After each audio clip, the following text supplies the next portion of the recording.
your host, Cain Stevens.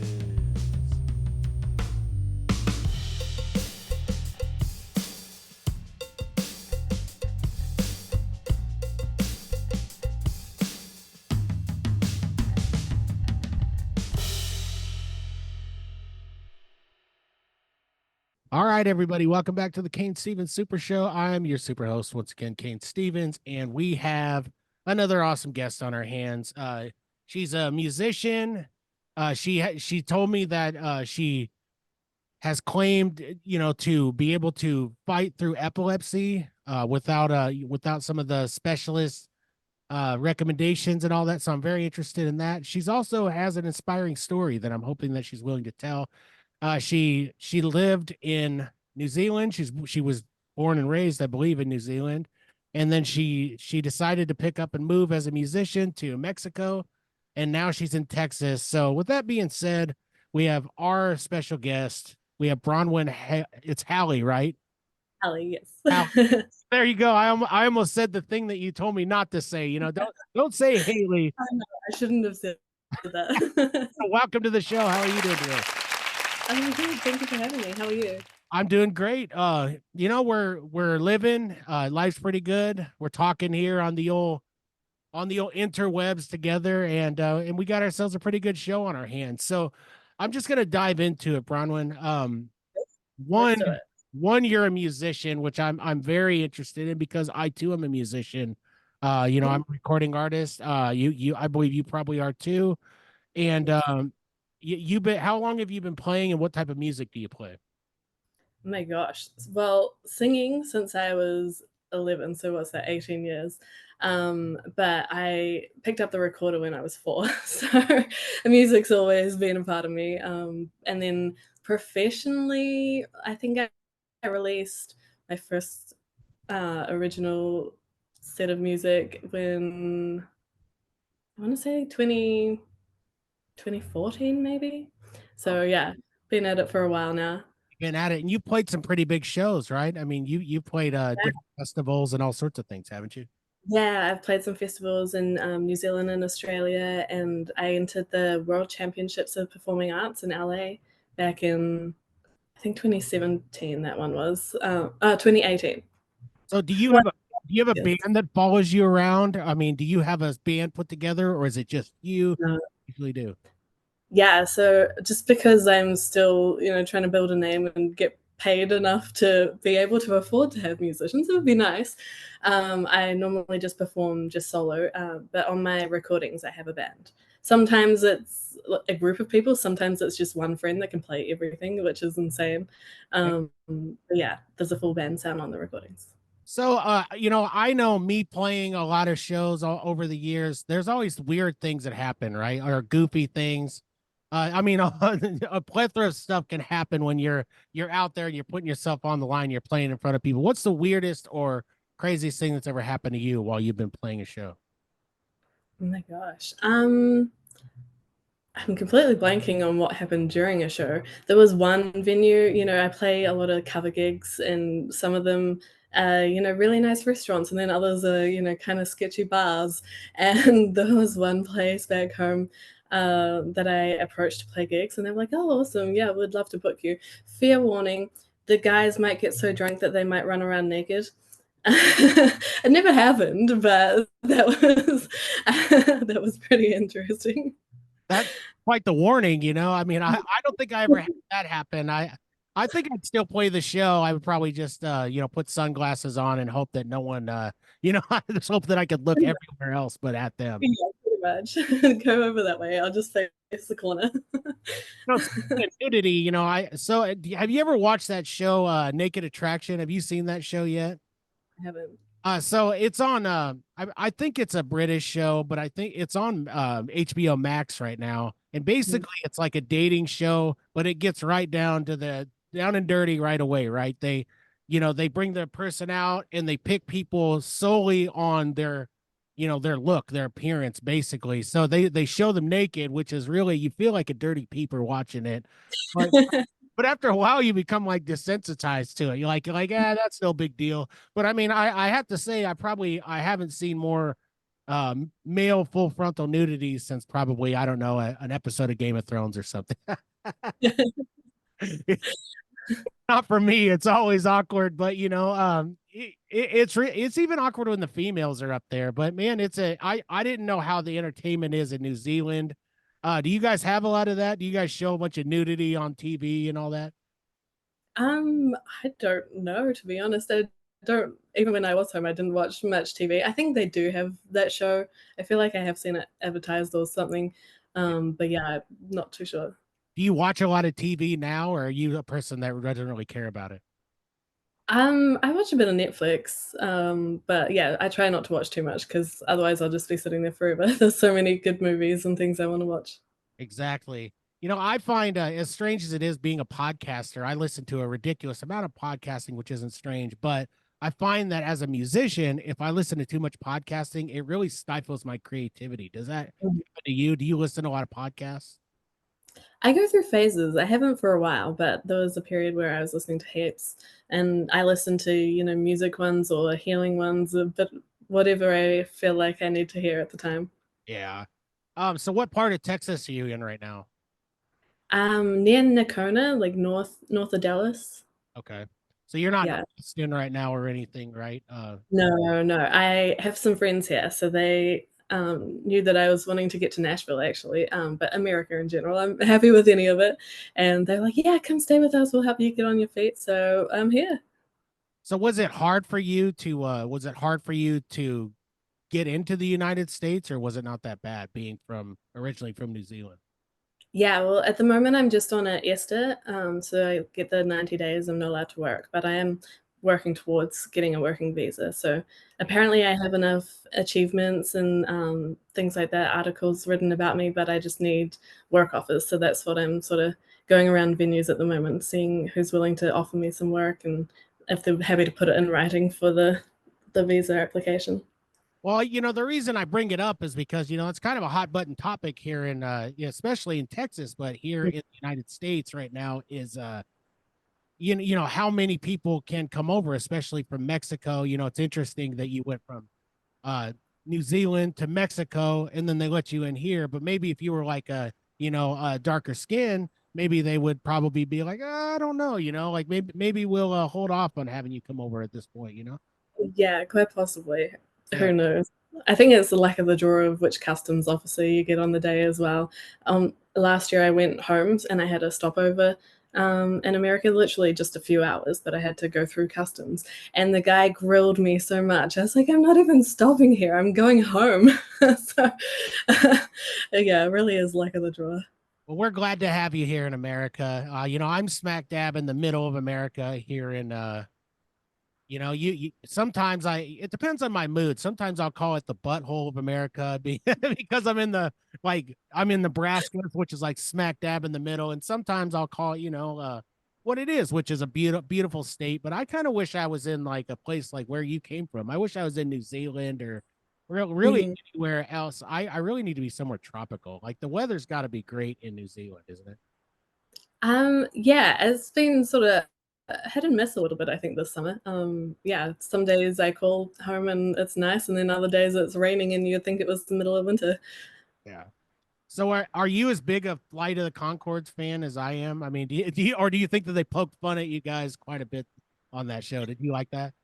I didn't really watch. I think I watched a little bit here and there. I do know who they are, but I'm not a huge fan. I don't know. I just never clicked with it. I'm not saying they're terrible or anything. I just not my sort of style.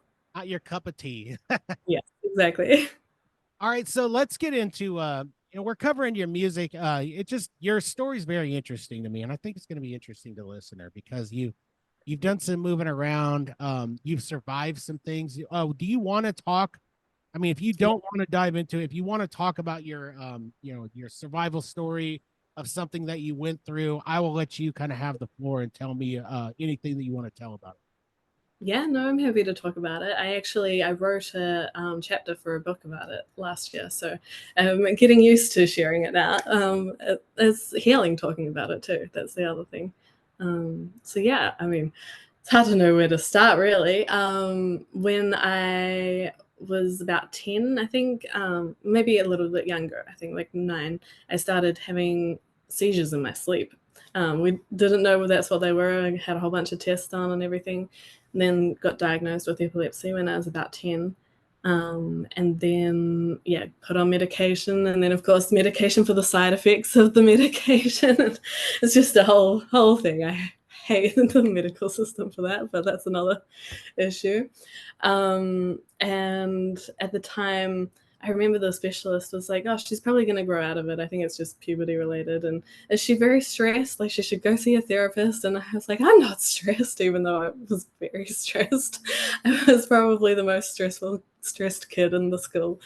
But yeah, at the time, I didn't think much of it. Kind of just went on with it, and then I always struggled to sleep since I was 5.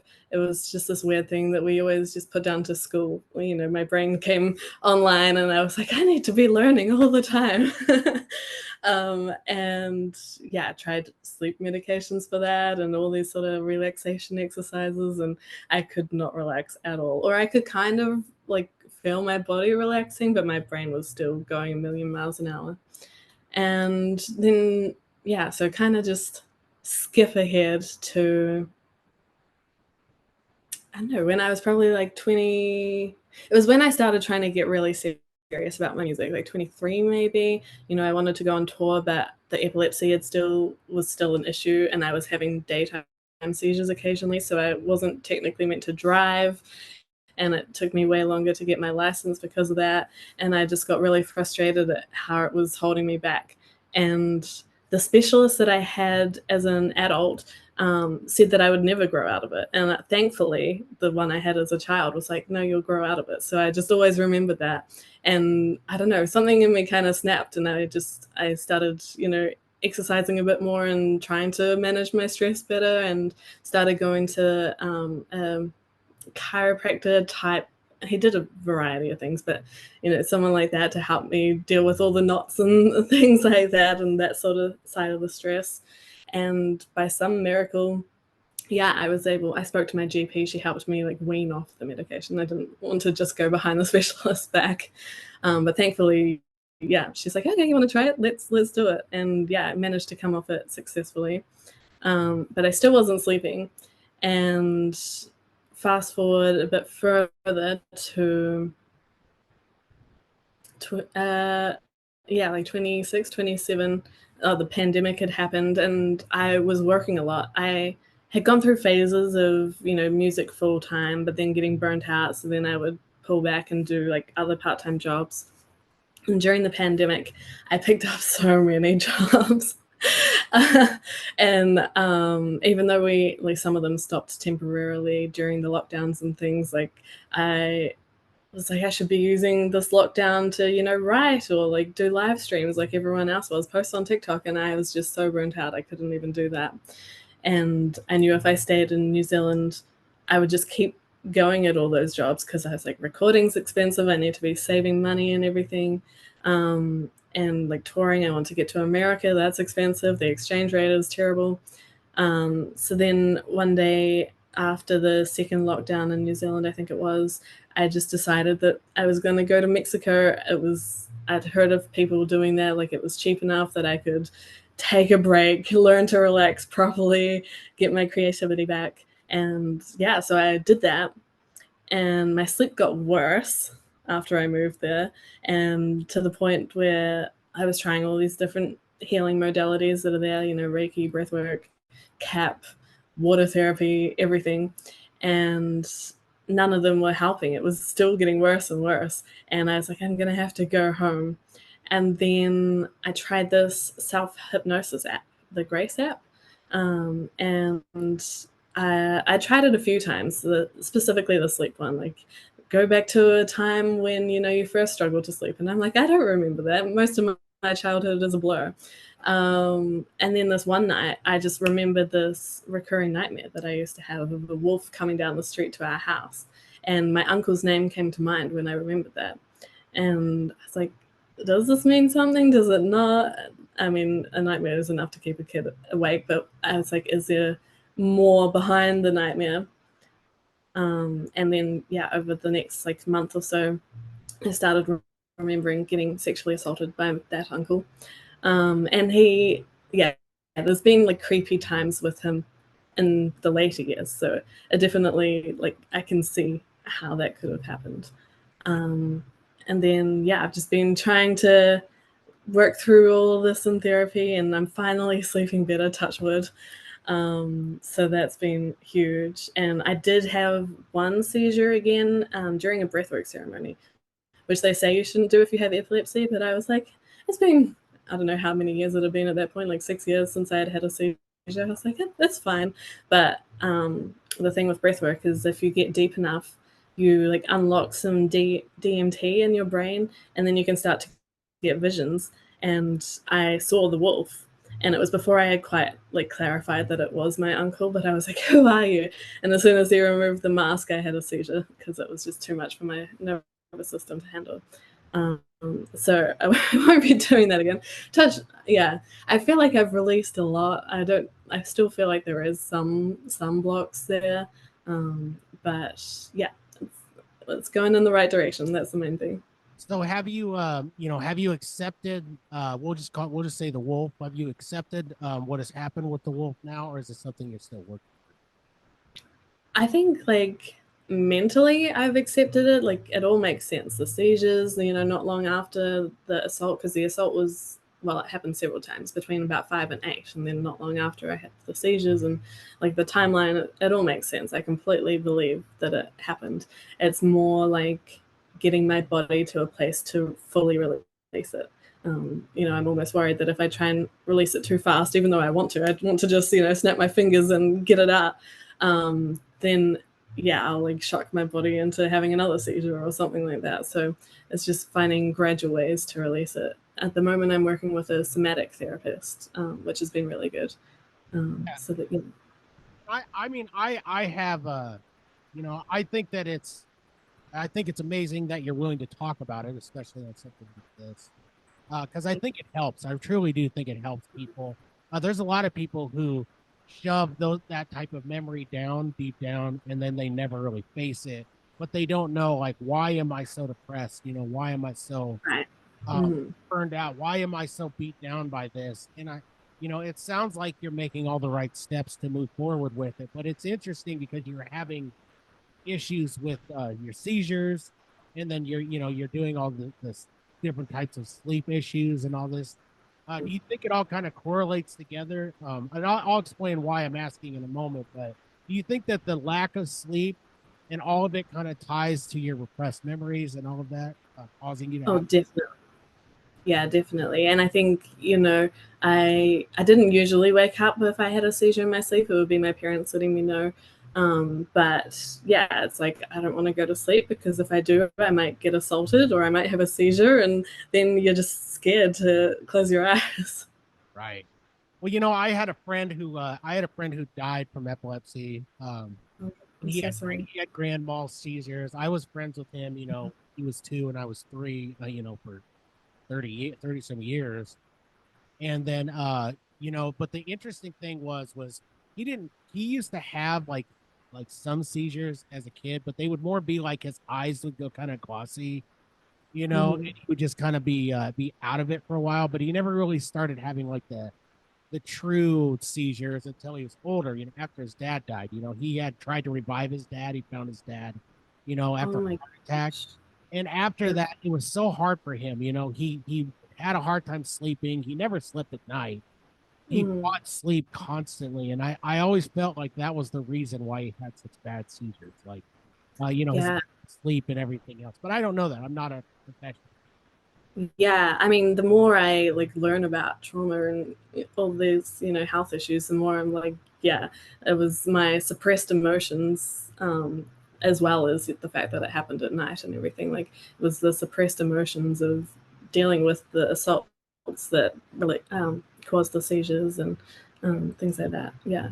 Now, are your seizures really bad when you do have them? I mean, do you bite your tongue and you flail around? No, I had a couple of really bad, but most of them were the sort of absence seizures, like petit mal, I think it's called. Yeah, not the grand mal. I think I had one that was kind of grand mal-ish. And then there was one time where I don't remember having the seizure. No one was home at the time to hear me have the seizure, but I woke up on the floor beside my bed. My drawer beside my bed was open a little bit, and I somehow, I don't know what sort of angle I must have done getting out of bed, but I woke up with a cut on my hip, and yeah, that time my tongue was all blistered. But normally, normally I just, I could be sitting here and I just go blank and like dribble a little bit, as charming as that sounds, and then I just snap out of it after a minute or two. I normally feel it coming on too, which helps a lot. If I'm standing up, I just make sure I sit down or lean against the wall or something like that. It really is fascinating. I mean, I can't talk about the awareness of epilepsy. A lot of people laugh at it. It's really crazy because people aren't around it. And then if somebody does have like a small seizure, everybody kind of giggles about it, like, oh, you were look so crazy. You're just kind of like moving around and blank. But I mean, it's not Mm. a laughing matter. I mean, our dog has horrible seizures, and I know dogs get a lot of Yeah. seizures, but it's awful because you'll have to pick him up. He's a small dog. You have to like take him to the floor and make sure that he's kind of, because I mean he gets him really bad. Like he's uncontrollably shaking. Mm. He might pee, he might do this or that. I caught him on the stairs one day. He had kind of rolled down onto the stairs but stopped. And I looked down and I was like, man, it wasn't right. It was like he kept in the same spot for too long. So I'm like, oh Mm. crap. I get down there, I sit with him on the stairs and I comfort him until he comes back. But man, it's really terrifying. I would Mm. hate to lose. Yeah. I lost my best friend, and then I would hate to lose my other best friend, Teddy, the cockapoo. Mm. So he's on medication and it does help, but he still has seizures. That's the thing, is it doesn't cure the seizure. So Mhm. you got off of medication. Did you have any repercussions? I mean, you said you had one, maybe a little bit after that, but I mean, overall, you're pretty controlled right now. Yeah, I think because I dealt with like the easier level, at least, of my stress, I think that definitely helped prevent seizures. And then yeah, now that I'm working through the trauma, touch wood, I'll never have one again once I fully release this. Yeah. Now, does anyone in your family also have this? I mean, is there any link to anybody in your family having a lot of seizures? I think we looked at the family tree, and if we go back like a couple of generations or something, there was possibly some epilepsy. I don't know. It's a while since we looked into that. No one direct, at least. Yeah. Yeah. Well, I'm glad that I'm glad that you're doing well without the medication. I take a lot of medication for my heart. I almost died 3 years ago due to heart issues. I'm a pacemaker. I talk about it pretty openly. I hate having to take the medication all the time. But then when I talk to like certain spiritual healers and all these people, they're like, "Oh yeah, just get off the medication." It's like I don't know if that's really a good idea with my cardiologist. I don't think they would agree with that. But you know, it's not something I want to chance. But man, it really does leave you in a funk. I mean, I take a lot Mm. of medication and I get very dizzy. It makes me extremely tired, usually about an hour to an hour and a half after I take it, where I just like my whole body crashes.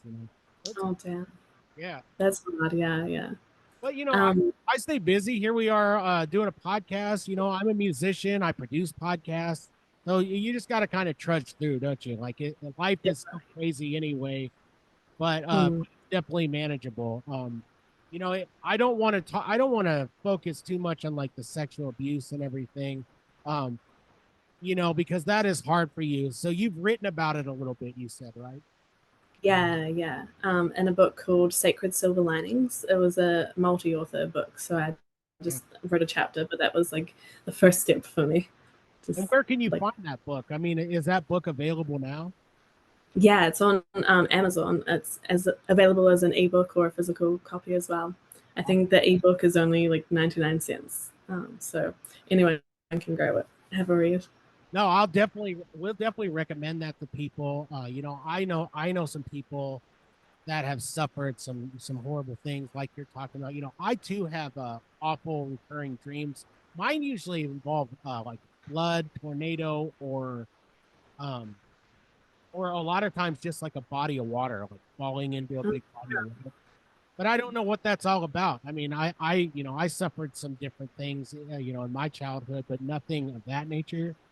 So I Mhm. can't really say but then again, I mean, I have an overactive mind. So, Yeah. I would tell myself a lot of times, I'm probably just like my anxiety is so out of control when I go to bed. I'm sure that's what the tornado is, but it's very interesting how your mind manifested something the way it did and it came back to you as you got older.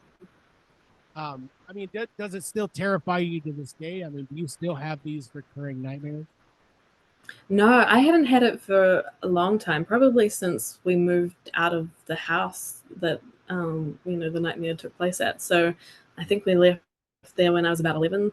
Um, I might have had some of them at the other house, but yeah, I'd say definitely hadn't had the nightmare since I was like 13 at least, if not younger. So I just suppressed that too, apparently. Well, we're getting to be about midway through the show here, and usually what I do is I like to take a break. I like to pause for sponsors. I have some sponsors. Once again, they're not keeping the lights on, everybody, but they are contributing to the show and helping us to push the show along. So we're gonna take a break here, and when we come back, I'm hoping that Bronwyn will get a little bit weird with me. Let's get strange together. Let's be down to clown, and let's talk about all the weird and strange stuff when we come back. Okay? Cool.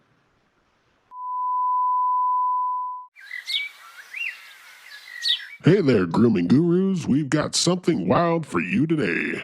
That's right, folks. Get ready to tame the untamed with products that redefine the beard game. Introducing the Elegant Sasquatch Grooming Company. Elegant Sasquatch, that sounds like a contradiction, doesn't it? Well, grooming should be an adventure, my friend, and with these products, you'll embark on a journey to the grooming wilderness. So, what makes the Elegant Sasquatch so unique? It's all about taking your beard from beastly to beautifully wild. Picture this, you wake up and your beard looks like it just got back from a spa day.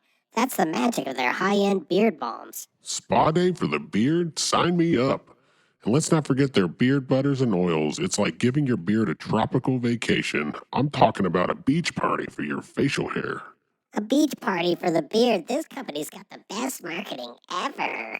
Oh, but we're not done yet, folks. The Elegant Sasquatch Grooming Company also has beard washes that make shower time a majestic experience. Showering with Sasquatch, that sounds like a reality show.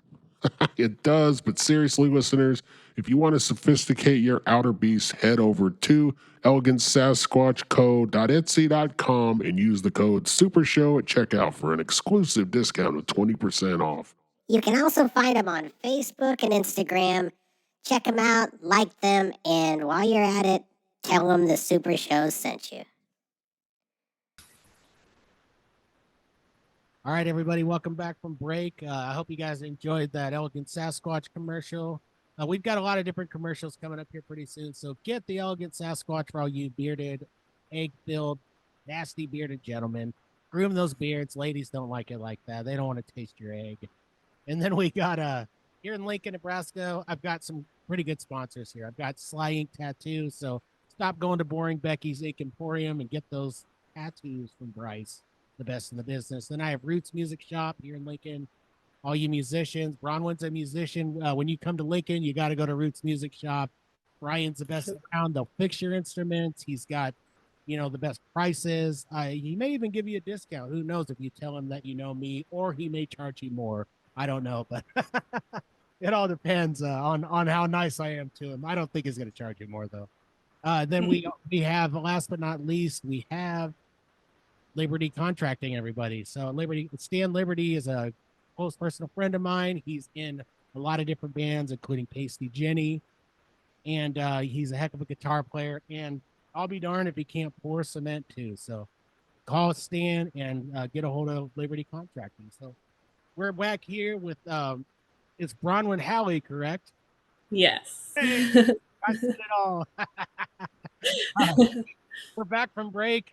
We made a little blood oath here in the middle of the break. Here we cut our arms and touched the screen, and we decided to get weird together. So this is the portion of the show where I make everybody come out of their shell a little bit and tell me a ghost story. tell me something strange that's happened to you. Tell me anything. So do you have any ghost stories or anything that you've kind of witnessed? And do you believe in ghosts? I think so.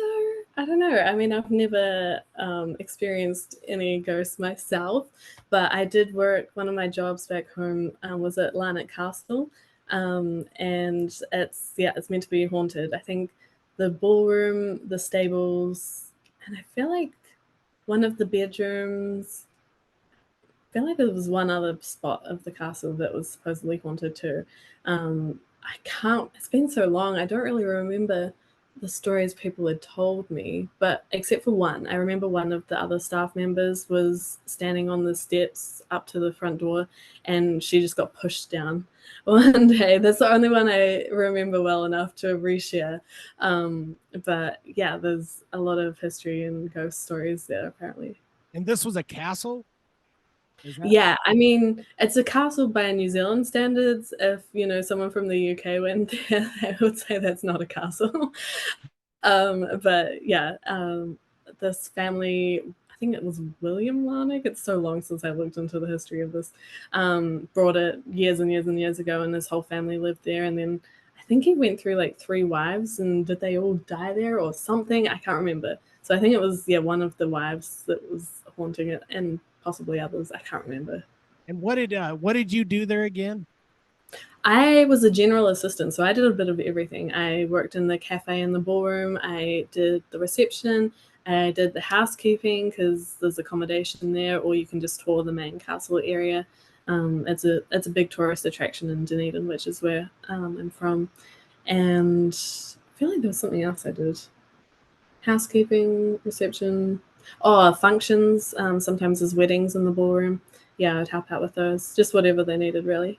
Did guests ever complain about paranormal activity happening, or did anyone ever go running out of there screaming and peeing their pants? Not to me, or not while I was on shift, but I feel like I had heard stories. Yeah, I don't remember the details, but there were some people that would wake up in the stables and be like, "I want to leave," or some people would go there to see the ghosts, so they'd probably stick it out. Yeah. I'm gonna have to write that down when we get off of when we stop recording here and check it out and just see what it's all about. Yeah. Even though I do paranormal investigation, it's not, and I'm very into ghosts, but I'm not one of these people that believes that every place is haunted. Not even just a place with a bunch of tragedy. It's not always haunted, right? That would be ridiculous to think that everywhere is haunted. But I have seen and witnessed a lot of things that I can say are truly unexplained. I've even been grabbed, in a house that I lived in, pulled back on my ankle when there was nobody there, and so that's kind of always lit my fire for ghosts and all of that. I mean, what else is going on in New Zealand? Is New Zealand known to be, big with hauntings and UFO sightings and all of that? I don't know really. Not in the circle of people I'm, friends with, but possibly. I do. I know some people there that believe in aliens, and I think I, do to an extent. I don't necessarily believe in them the way that we're told about them in the news and stuff, but no, I do kind of believe in them. I don't know whether New Zealand as a whole does or doesn't. Well, let's expound on that a little bit. So how do you believe in? I mean, what do you believe about them? What do you think they are, if there is some sort of a creature like that? Gosh, I don't even know. I've only recently, the last, I don't know, 6 months maybe. It's Mexico because everyone there believes in everything. So it's sort of Mexico that's been opening my mind to it a bit. Yeah, I mean, I don't imagine they're shown on TV or anything. I don't know what they look like exactly. But I'm open-minded. I'm convinced they're all of our politicians here in the United States. Right. When I watched the State of the Union address this last week, I was convinced, as they are bickering amongst each other and everything, that they're obviously all like lizard people, aliens, right? I would not be surprised. And especially like Joe Biden, for example, like our president. And I'm I'm not going to get political. I mean, I don't know, especially you're a guest here in the country, and I'm sure you hear people talking about different politics and everything, don't you? But no matter what side of the fence you're on, I mean, there's obviously something going on with our president right now. I mean, I've even seen a bunch of convincing TikToks and different things showing like that maybe that isn't even Joe Biden. Like maybe that's like a mask because he doesn't. I know you age, but his face does not look anywhere close to like the old Joe Biden at all. Like usually you age into your face and you still look like that person. This person that they're parading around, this robot, right? This guy, this lizard guy, I mean, he completely terrifies me. Like, and he gets everything wrong. I mean, you think I stumble with words. I mean, it could be old age, it could be dementia setting in. And, I just hope that they get this guy the help that he needs. But right now, we're parading him around like Weekend at Bernie's, if you've ever seen that movie. We're parading him around puppet. Yeah. We need to get somebody on. I wish we would get a young guy in there or female young. I wish we'd get some young blood in there, somebody who's an intellectual, somebody who cares about the people. I'm tired of them parading these old people up there. Trump too, old also. Yeah, and they need time limits. Like do, 1 or 2 terms and then get out. And then don't come back after you lose, like just like let's just get some new people in here. But man, it's getting pretty crazy. Our politics, where you've been in Mexico now. Mexico seems like a free for all country right now, like the old West. I think part of the reason why I went there, yes, it was like the healing and the cheap costs and everything, but it was because I was sick of the lockdowns and all that in New Zealand. I didn't necessarily agree with them. But yeah, so Mexico was much more open. I think people that were living there during the peak of the pandemic said they never locked down. The schools made slight changes. Half the kids went one day, half the kids went another day to just try and protect them a bit more, but they still just got on with life. So that was one of the reasons why I decided to go there. But also when I talk to my Mexican friends who, my Spanish is still terrible even after all this time. And, I don't really pay attention to the politics there. So I think there's a bit of, I'm just, naive a little bit to what is actually going on there.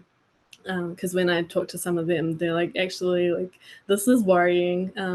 I saw, what was it called? Oh my gosh, it's been so long since I thought about all this. There was like a whole bunch of countries signing on to make mandates if there's another pandemic, and Mexico signed on. So that's not really what we were wanting to hear, all of us that did move there for that whole reason. So yeah, I think it's definitely, we're oblivious to what is actually going on there. I read something last week about Mexico City, one of the world's biggest cities. I read that they're running out of water. I read that they're going to come to a point here where they're not going to have enough water for all of their residents there, and that they're going to have a massive crisis coming up. I hope that's not true. I hope humanitarian things that we can do throughout the world. I hope that we kind of help them out with that. But that was something I read, and it was one of the major news sources. So I mean, I took it as this is probably not a bunch of BS. That's pretty scary. I know that a lot of people drink bottled water when they're in Mexico because a lot of water is not the best for you, right? Did you have to do that as well? Yeah. Some of my friends would use, tap water to cook or like brush their teeth, but I get sick easily. I want to be safe and use bottled water. Yeah. Well, I mean, what a life you've lived, you really have, and you're not that old. So, I mean, you've got a lot of life left to live, but you've certainly done more than a lot of people have. And speaking of that, I thank you for getting weird with me a little bit and talking about all this. But now let's kind of get back to what you're doing right now. I want to give you this opportunity right now to promote whatever you'd like to promote. I think you have some new music coming out, so please feel free to talk about that and tell everybody where they can find you. Awesome. Yeah. So I have a new single coming out this Saturday, actually. It's called Believe in You.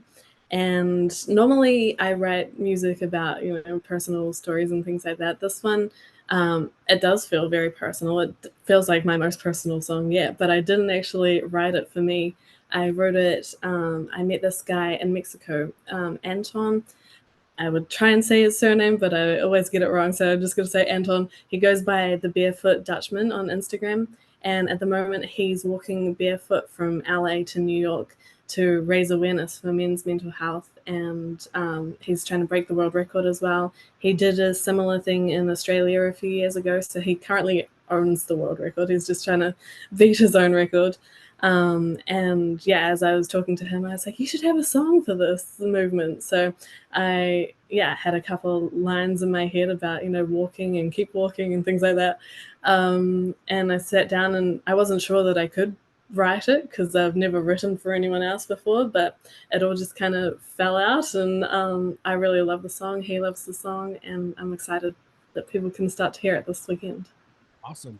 And where can do you have a website or anything, or do you have anywhere where you'd like to, any of your handles that you want to put out there? Like, how can people get a hold of you? Yeah, so the easiest place is my website, simplybronwyn.com, just one word. Bronwyn,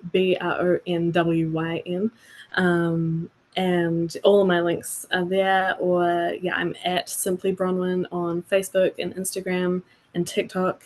And on YouTube, it's at Simply Bronwyn Music because Simply Bronwyn was already taken. Awesome. Yeah. Well, thank you so much for being on the show. I know we're running out of time here, and everybody's time is valuable. I've taken up more than enough of yours. You're always welcome to come on the show whenever you'd like again. If you have anything to Awesome. Thank you. talk about, I'm going to ask you here at the end as we say our goodbye. Since you have such a cool accent, I want you to say something for my guest. I just want you to say thank you guys for listening to the Cain Stevens Super Show. Thank you guys for listening to the Cain Stevens Super Show. All right. You've been a great guest, Bronwyn, and I really appreciate Thank you you. for having me. I hope to check out your music this week, and I hope all the listeners do too. And good luck to you in everything that you do. Thank you so much. Same to you.